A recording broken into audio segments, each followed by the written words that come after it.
c'est la première fois que je fais cette présentation en français, donc je suis désolé s'il y a des couacs. D'ailleurs, en fait, en réalité, c'est la première fois que je fais cette présentation tout court. Je suis doublement désolé. Voilà, juste pour resituer un petit peu Facebook et Research, on est un groupe qui a été créé il y a maintenant 5 ans par Yann Lequin, qui est en photo là-haut. Je ne sais pas si j'ai un... Oui, qui est ici, là, c'est lui.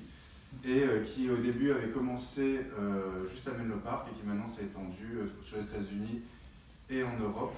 On est plus de 160 personnes maintenant, avec un très gros centre à Paris où on est, je crois, une cinquantaine ici.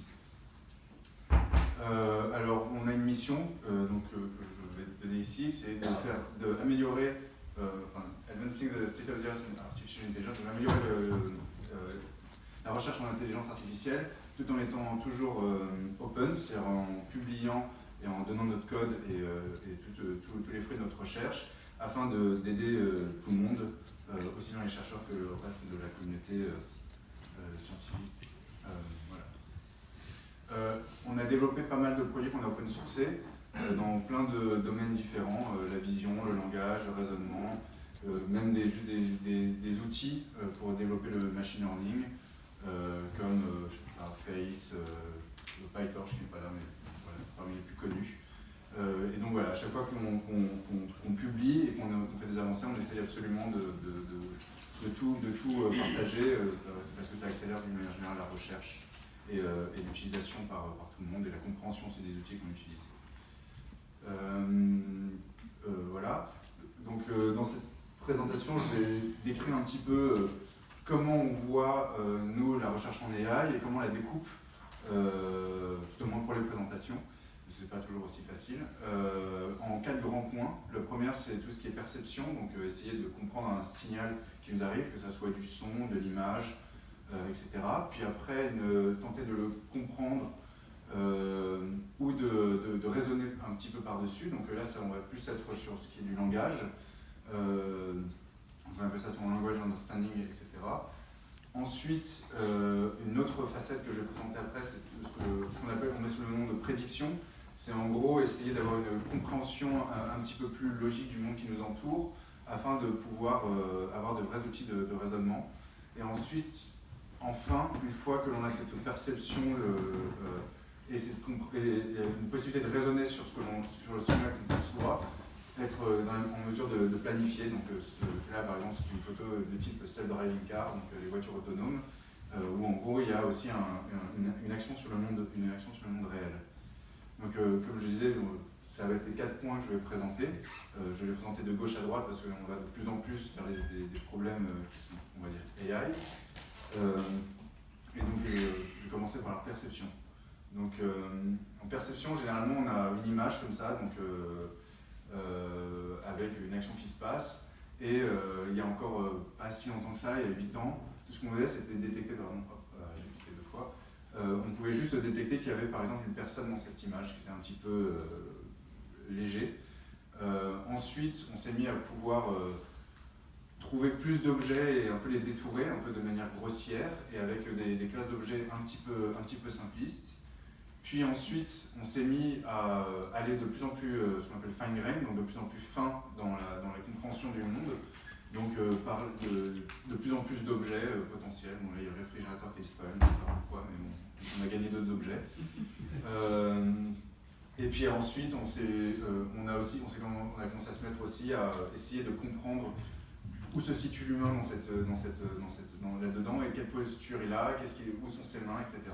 Donc là, on arrive vraiment à des niveaux de compréhension de l'image qui commencent à être assez satisfaisants pour pouvoir après réfléchir dessus. On travaille aussi sur de la vidéo, donc, parce que l'image est statique et on ne capture pas tous les signaux. Donc typiquement, là, c'est un projet qu'on avait fait en 2008 par Goller et al., où c'est sur de l'estimation de pause d'humains dans des vidéos.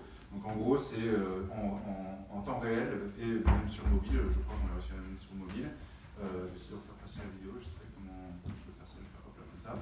En gros, détecter en permanence qui sont les humains, quelle position sont-ils, et comme ça permet après potentiellement de comprendre quelle action ils font. Et voilà. Et l'intérêt est vraiment de l'avoir en temps réel, de manière à pouvoir l'avoir potentiellement plus tard dans les trucs embarqués. Aussi, là, tout ce que je vous ai présenté fait appel à de la notation, c'est-à-dire qu'à chaque fois qu'on a développé une de ces technologies, on est passé par des gens qui ont dû manuellement annoter des images ou des vidéos afin de pouvoir entraîner nos systèmes, parce que tous nos systèmes sont basés sur du machine learning. Et comme souvent dans ces cas-là, tout ce qu'on fait, c'est on prend des exemples et on apprend un modèle qui prédit une sortie via ces exemples. Donc typiquement là, imaginons on avait ces images de nourriture, de thé, etc. Bon, on a un annotateur qui va nous donner des tags, enfin des labels, donc dog, landmark et compagnie, et ensuite on a cette espèce de modèle qui peut être un neural network qui va nous prédire en fonction de l'image ce que c'est. Et ensuite on espère que ça généralise et qu'avec une nouvelle image, il va pouvoir nous sortir quelque chose qu'on ne lui avait pas donné. Le problème, c'est que généralement, avec ce genre de méthode, on a quelque chose qui est assez limité, c'est-à-dire que bon, dire que ça c'est de la nourriture, c'est pas très intéressant. On a aussi, comme je l'ai dit, on a beaucoup d'images sans annotation et tout. Et du coup, un des axes de recherche sur lequel on a beaucoup travaillé ces dernières années, c'est j'avais pas prévu cette animation, il y a un peu trop d'animation. C'est d'utiliser en fait tout ce qui est hashtag qui nous donne les utilisateurs. C'est-à-dire qu'en réalité, l'avantage que l'on a, c'est qu'on a énormément d'activités humaines sur les images qui nous sont données, beaucoup de ce qu'on appelle métadonnées. Donc là, bon, je parle des hashtags, mais chez Google, ils ont aussi travaillé sur la géolocalisation des images. En fait, utiliser toutes ces informations qui enrichissent les images pour essayer, en fait, nous aussi, de sortir avec quelque chose qui est de meilleure qualité, qui est une perception plus fine du monde. Et effectivement, en utilisant ça, on passe d'images qui sont classées comme ça, enfin avec des tags qui ne sont pas forcément très intéressants, à quelque chose d'un peu plus fin, type cupcake, tarte aux pommes, au lieu d'avoir simplement que c'est un landmark, donc un monument où on peut avoir leur nom, parce que les gens généralement donnent ce genre d'informations, et on est à des échelles où il y a des milliards d'images avec ce genre d'annotation. Et ce qui est assez intéressant là-dedans, c'est qu'on passe d'un système où on avait besoin de tout annoter à la main, de faire un travail très laborieux, à une sorte d'automatisation de l'apprentissage en utilisant des données en ligne. Évidemment, cela introduit des biais, on n'en parle pas dans cette présentation, mais ça a été très bien couvert dans la présentation précédente, et on travaille activement là-dessus, essayer de réduire les biais introduits par le fait d'utiliser des mais au-delà de ces biais, ça permet aussi de faire des choses assez cool, je trouve, parce qu'on peut vraiment apprendre sur certaines images des classes d'objets que personnellement je ne connaissais pas, comme le Bird of Paradise pour cette fleur, etc. Ou alors je ne connais pas le nom en français, donc je ne connais aucun de ces trucs-là. Si, Willow Tree, ça je le connais, le Soul Pleureur. Donc voilà, on apprend, en fait, on peut vraiment récupérer des informations assez fines sur les images en faisant ce genre de choses, parce qu'il s'avère dans la foule de gens qui généralement mettent des images en ligne, il y a beaucoup de gens qui sont experts en fait, dans des domaines très particuliers, et on récupère facilement cette information. Ensuite, en termes d'application, on a déjà passé pas mal des outils de recherche en production. Typiquement, alors c'est souvent pour des choses un peu fun, parce que bon, c'est quand même quelque chose qu'on fait beaucoup. Donc typiquement, ça peut soit être, comme dans cette vidéo, essayer de voir que cette bouteille, de voir que là il y a une bouteille, et de dire ce que c'est exactement, peut-être même le connecter à des reviews de personnes. On peut avoir aussi simplement la réalité augmentée, pour s'amuser, quoi. Là, ça demande de comprendre la 3D de l'espace, où sont les objets, et potentiellement certains types d'objets. Voilà, un autre exemple de réalité augmentée où on peut laisser les gens s'amuser à créer des choses assez amusantes. Et tout ça, ça utilise justement l'apprentissage en perception qu'on a eu avant, principalement en vision. On a un peu le même genre d'outil qu'on a fait aussi en audio, mais c'est moins impressionnant qu'en image.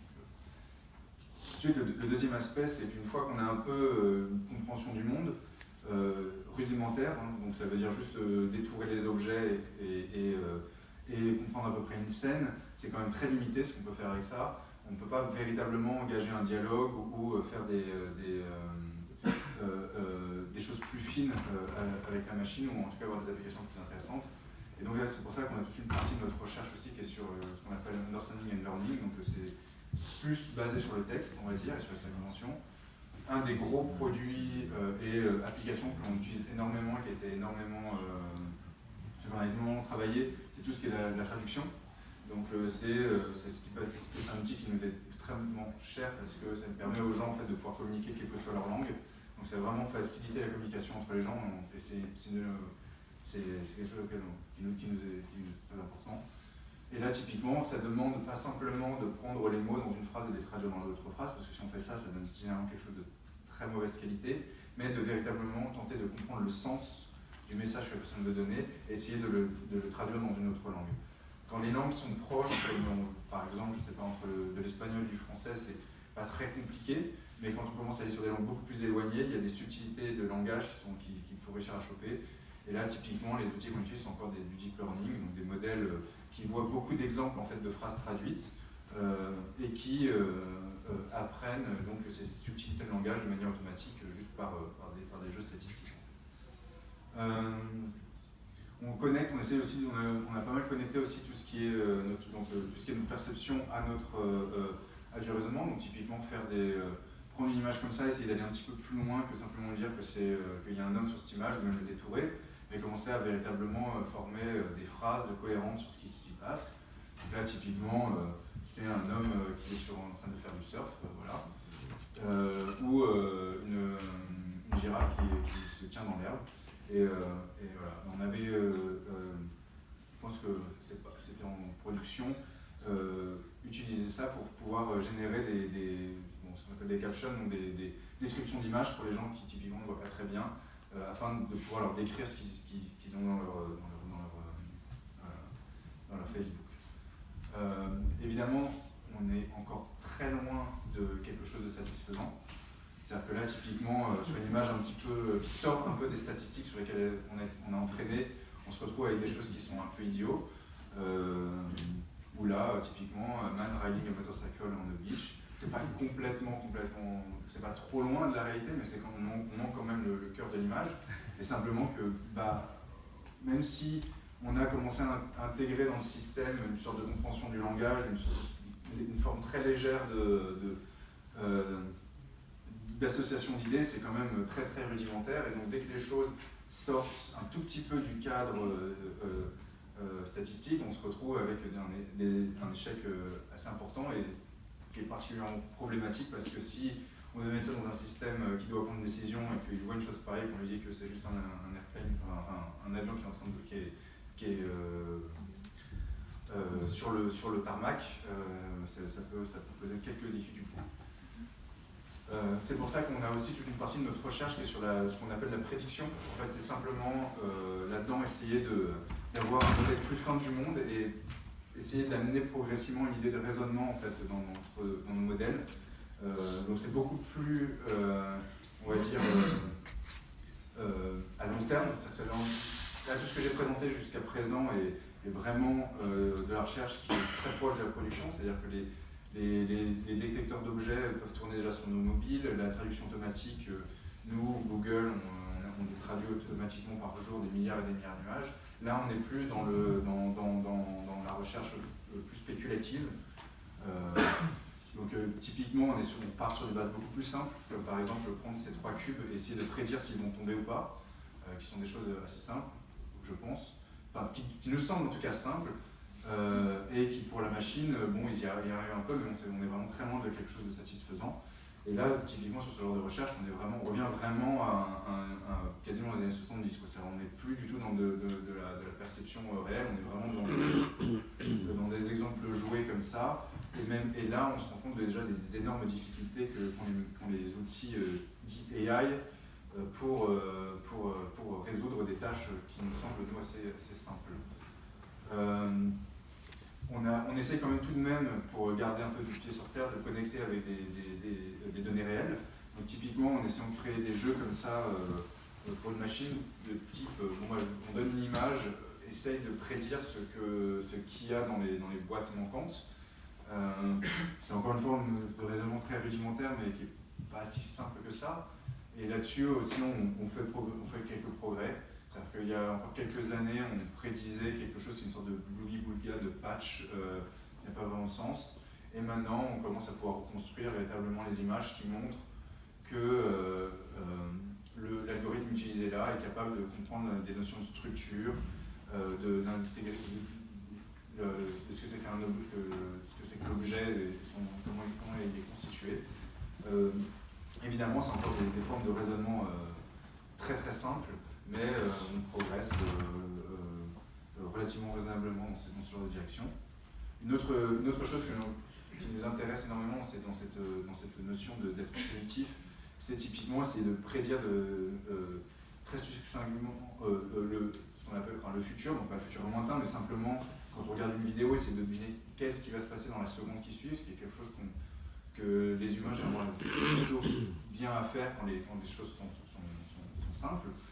Et là, on est encore très loin d'avoir quelque chose de bon, mais on fait des progrès. Là, typiquement, on montre juste une ou deux frames d'une vidéo de quelqu'un qui va s'apprêter à souffler ses bougies, et on arrive à prédire difficilement, donc c'est quand le cadre devient rouge qu'on est en mode de prédiction, donc 3 frames après, qui montrent que la personne est en train de progressivement s'approcher du gâteau.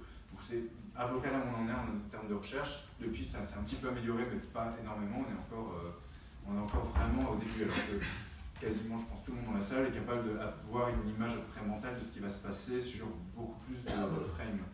Et d'ailleurs, si on regarde l'autre vidéo qui est là, on voit même qu'il y a des choses complètement bizarres que la machine prédit. Typiquement que la chose naturelle qui va se passer sur ces vidéos, c'est que les trombones vont exploser. Donc voilà, ça montre encore l'étendue de ce qu'il nous reste à faire dans tout ce qui est de l'ordre de la prédiction. Ensuite, le but, évidemment, quand on veut une AI, c'est de ne pas simplement lui faire décrire le monde, et même de la manière plus intelligente que le monde qui nous entoure, mais aussi potentiellement d'agir dessus. Et donc on a aussi toute une partie de nos chercheurs qui travaillent sur ce qui est de la planification. Comme DeepMind, on travaille beaucoup sur le Go, notamment sur un projet qui s'appelle d'ailleurs toujours OpenGo, qui est une plateforme open source pour pouvoir jouer au Go à un niveau de professionnel. Je ne m'y connais pas très bien en Go, mais en termes de niveau, on est supposé être à peu près au même niveau que AlphaGo. La petite différence, c'est qu'on essaie de l'open sourcer, de le rendre assez simple d'utilisation pour que n'importe quel chercheur intéressé par ce genre d'outil ou enthousiaste qui veut comprendre pourquoi ça fonctionne puisse s'y essayer. Donc voilà, on a un peu travaillé là-dessus. On a aussi un effort sur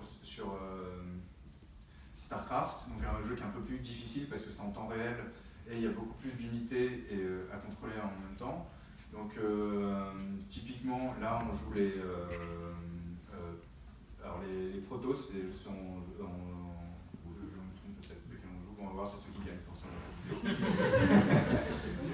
J'ai un doute. Donc oui, ça doit être les ailes. On joue les ailes, donc les unités volantes. Et en gros, on apprend à essayer d'avoir une stratégie cohérente. Alors j'essaie de repasser les vidéos maintenant que vous savez qu'il faut regarder. Donc on joue les oiseaux. Donc on voit qu'il y a plusieurs unités à contrôler simultanément et que ça c'est l'AI de l'ordinateur de base. Ce qu'elle fait, c'est qu'elle les met tous au même endroit et elle tire un peu bêtement sur toutes les unités. Et une fois entraînée, elle a des stratégies un petit peu plus malines où elle entoure toutes les unités et tire parce qu'il semblerait que ce soit la meilleure stratégie, ou une bonne stratégie pour gagner, qui permet Donc c'est déjà un peu plus complexe que le Go, qui va pas aller autant en réel, et on essaye d'avancer sur ce genre de projet. D'une manière générale aussi, on a un effort pour essayer de faire ce qu'on appelle human-like AI, donc qui apprennent comme un humain, c'est-à-dire avec beaucoup d'interactions avec le monde, donc en jouant, en essayant d'explorer le monde. Évidemment, c'est parfois un peu compliqué avec des robots de faire ça, et puis surtout à la moindre erreur, ça peut être une catastrophe parce qu'un robot ça a quand même une puissance assez importante. Donc on le fait nous, dans des mondes virtuels. Donc on a typiquement un effort qu'on appelle embodied agents, donc des agents avec un corps, je ne sais pas exactement comment le traduire, où en gros on met une sorte de petit robot virtuel dans un environnement 3D avec lequel il va interagir pour essayer d'apprendre, de mieux apprendre le monde. Et on espère comme ça de pouvoir connecter ses actions à sa perception de manière un peu plus fine. Typiquement, la manière dont on aborde ce problème actuellement, c'est d'imaginer qu'il y a un humain qui est aussi dans l'environnement et qui pose des questions sur l'environnement à la machine. Typiquement, de quelle couleur est la voiture. Donc le robot va se déplacer dans l'environnement jusqu'à trouver la voiture et répondre quelle est la couleur. C'est évidemment encore une fois très rudimentaire, mais déjà ça permet de voir si, via l'interaction avec son monde qui l'entoure, on peut améliorer tous les aspects de l'AI. Donc comme je vous ai dit, les 4 grands axes qu'on développe principalement, ce sont ces axes de perception, raisonnement, prédiction et planning, qui sont celles sur lesquelles on se concentre le plus. Évidemment, cette vision de l'AI est extrêmement simpliste et elle est très tournée vers l'application d'une certaine manière, parce que ce sont des choses où à chaque étape, il y a d'une certaine manière des applications, que ce soit la voiture autonome, que ce soit simplement la compréhension d'images et donc potentiellement le tagging d'images ou la traduction automatique.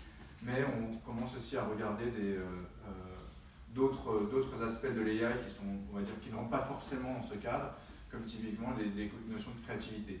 Donc là, typiquement, ce projet qui a été fait à Paris, l'idée est de créer des vêtements, c'est une collaboration, je ne sais plus avec qui, je crois, je ne veux pas dire de bêtises, mais avec une grande marque de haute couture. Et l'idée était de donner donc, des catalogues de vêtements à une machine, et le but était qu'on produise de nouveau. Donc voilà, ça c'est plein d'exemples de vêtements produits par un algorithme de type deep learning. Bon, c'est un goût particulier, je ne sais pas si je mettrai ça, mais en tout cas, c'est des vêtements qu'on n'a jamais vus avant. Enfin, en tout cas, les textures, parce que les formes sont prédéfinies dans ces exemples, parce qu'encore une fois, on est vraiment au début, donc on essaye juste déjà de voir ce qu'il est possible de faire là-dedans. Et on était assez satisfait, enfin, en tout cas, les créateurs avec qui on a travaillé étaient assez satisfaits de voir justement apparaître de nouveaux vêtements assez originaux. Voilà, on a commencé assez récemment à s'intéresser à ce genre de problème. Et voilà, là-dessus, ça conclut mon talk. Si vous avez quelques questions. Merci beaucoup.